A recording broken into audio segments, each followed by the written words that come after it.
शेतकरी आहेत त्यावर जिल्हा तालुका स्तरावर टेक्स्टाईल सारखे काही उद्योग उभारता येणं 2026 सुरू आहे, 2029 पर्यंत तरी ते उद्योग पूर्णत्वास जावे असं आपण स्वतः राज्याचे उद्योग मंत्री पण राज्याचे एक मंत्रिमंडळ ते जबाबदार मंत्री आहात, त्यामुळं आपण याकडे गांभीर्याने लक्ष द्यावं। मी अधिक यामध्ये बोलून वेळ घेत नाही।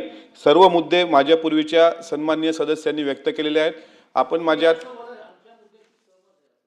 कोण आहे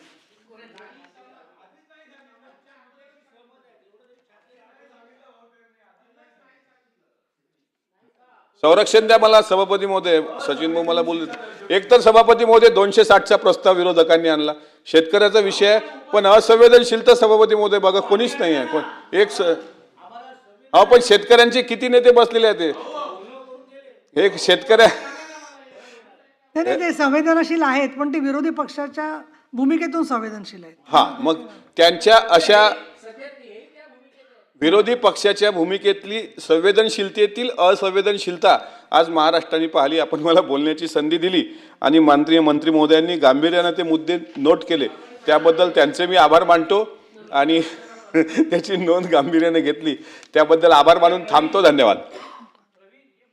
आता विरोधी पक्षांनी मांडलेला जो प्रस्ताव होता